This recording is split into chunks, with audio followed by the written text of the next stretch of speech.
The abortion debate's latest battlefield is the desert city of Albuquerque, New Mexico. Residents there head to the polls today to vote on a referendum to ban abortions after 20 weeks of pregnancy, the first municipal election of its kind in the country. Pro-life and pro-choice supporters are watching closely. Albuquerque is a testing ground for whether abortion limits can be imposed not just at the state, but at the local level. We'll talk to Nancy Northrup, the president and CEO of the Center for Reproductive Rights. But first, I'm joined now by Kristan Hawkins, president of Students for Life, a national organization of campus pro-life groups. Good morning to both of you. Good morning. Kristan, let me begin with you. 13 other states have late-term abortion bans. This is the first time in this country that a city has put this kind of initiative on the ballot. What's the strategy here? This is really what's happening with grassroots pro-life activists who are frustrated, waiting for Washington, D.C. or their state capitals to step up and take the lead.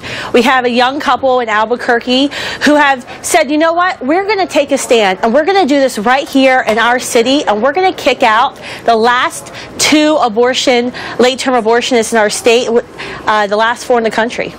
National organizations like the American Civil Liberties Union, Susan B. Anthony List have poured hundreds of thousands of dollars into campaign ads. Let me play a clip from one of them. By 20 weeks, this baby can feel pain.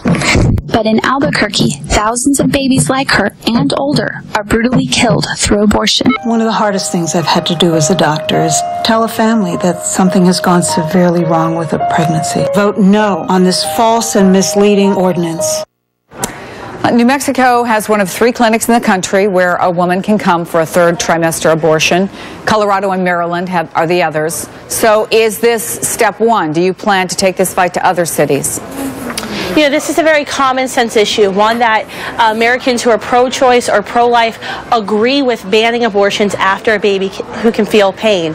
I think this is a very great strategy for the pro-life movement. We're going to start in Albuquerque, and I think this is going to be the energizer for cities across the country to step up themselves and take the lead. Only about 1% of abortions are performed after 21 weeks, and most are performed because of severe fetal abnormalities that can't even be detected until the 5th or 6th month of pregnancy.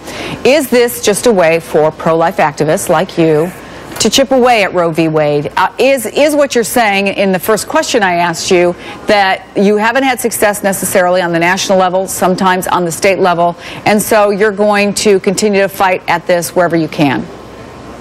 Well, like I said, this is common sense. The fact that we're on national TV debating about having abortions on children who can feel pain, we're discussing the humanity of preborn children. And I think it says something about our society when the first thing we think about when we hear about tragic fetal abnormalities is that we're going to ship a woman off to an abortionist in a faraway state to deal with the problem, instead of promoting prenatal hospice and services that allow her and her family to grieve and to have a healthy grieving process. This is the first thing, the most compassionate thing we can think of.